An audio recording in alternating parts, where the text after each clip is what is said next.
Më 21 shkurt, në selinë ushtarake të mbretit anglez në Paris, fillon një gjyq i cilësuar si më i rëndësishmi në histori që nga koha e gjyqit të Krishterë në Jeruzalem.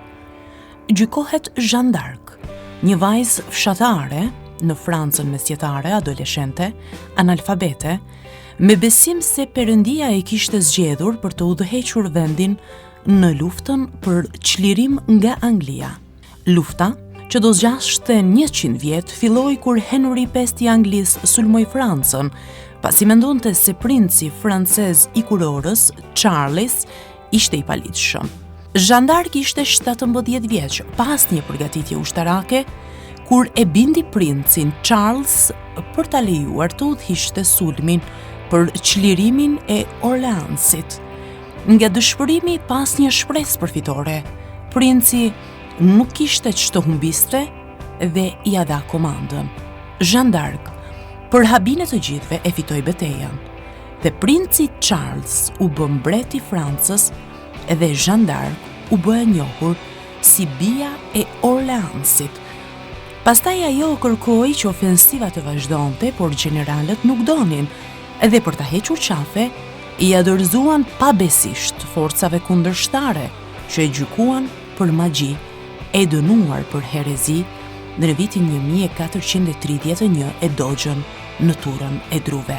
Shumë vite shekuj më vonë, Kisha Katolike do shpallte Jeanne d'Arcën martire dhe shenjtore, ndërsa shumë shkrimtar të njohur të kohës demonstruan heroizmat dhe fatin e saj fatal në shkrimet e tyre.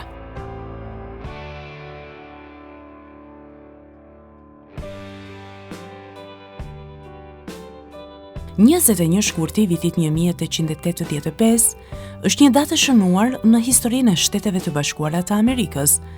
Në këtë datë, në kryeqytetin amerikan përurohet monumenti i Washingtonit, obelisku prej guri, më i larti në botë, 169 metra, i cili do të hapej për publikun pas 3 vitesh në vitin 1888.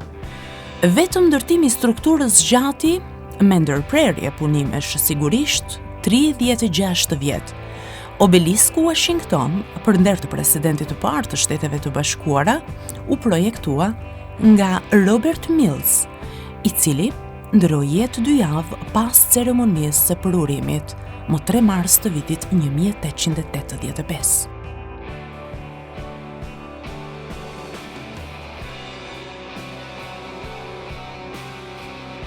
Më 21 shkurt të vitit 1916, në Verdun të Francës, fillon betejë më e përgjakshme e luftës së parë botërore midis ushtrive gjermane dhe franceze.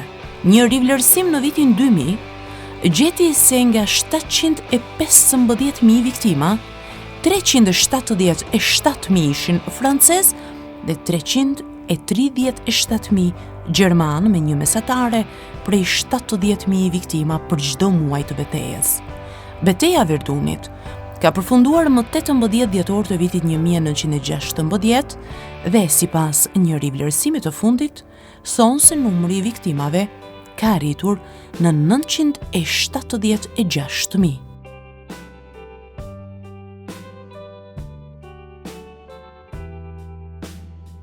Më 21 shkurt të vitit 1925, botohet numri i parë i The New Yorker, revista amerikane thuajse e përjafshme, 47 numra në vit, me reportazhe, komente, kritika, përsjatje, letërsi, satirë, karikatura dhe poezi.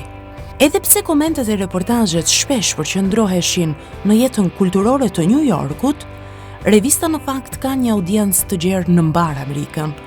Ajo është e njohur për kapakët e saj të ilustruar me karikatura shpesh nga temat të ditës, si dhe për komentet mbi kulturën popullore. Vëmendje të posaçme New Yorker i kushton prozës moderne me përfshirjen e tregimeve të shkurtra edhe kritikës letrare.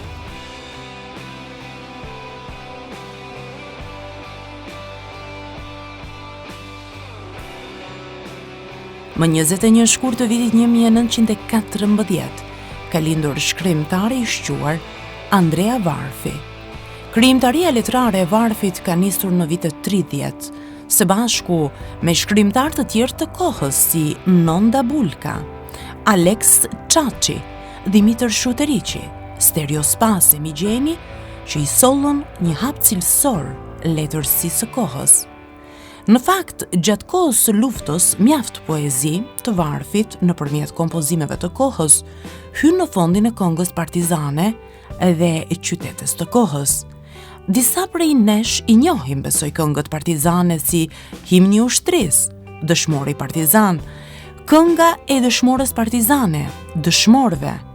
Në vitet 60, Andrea Varfi ka botuar dhe mjaft poezi dhe prozë satirike. Krahas krijimtarisë artistike, Varfi është marrë me përkthime e studime letrare, studime gjuhësore të cilat janë pasuri e letërsisë dhe e gjuhës shqipe.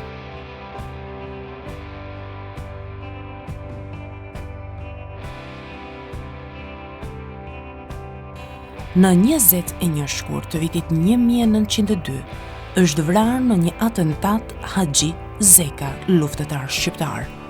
Haxhi Zeka ishte udhëheqës i shquar i lëvizjes kombëtare shqiptare, luftëtar dhe organizatori kryengritjeve popullore anti-osmane në Kosovë. Haxhi Zeka u vra në 21 shkurt në Pej, pabesisht nga Adem Zajmi, një agent i vënë nga qarqet shoviniste serbe që patën edhe për krahjen e autoriteteve osmane. Sot në fakt për nder të Haxhi Zekës shumë institucione mbajnë emrin e këtij luftëtari të shquar. Simulliri i Haxhi Zekës është një kompleks i madh i trashëgimisë industriale e që i takon pjesës së dytë të shekullit të 19. Është ndërtuar me ndihmën austro-hungarezëve.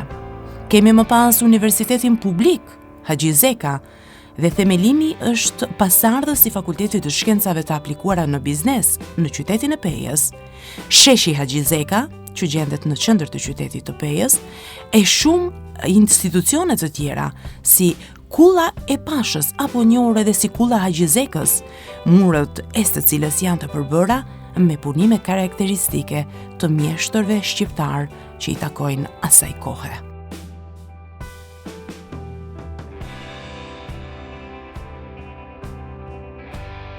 Më 21 shkurt të vitit 1945 është vrarë në Drenicë Shaban Pollusha, njëri ndër komandantët më të njohur të zonës së Drenicës gjatë luftës së dytë botërore.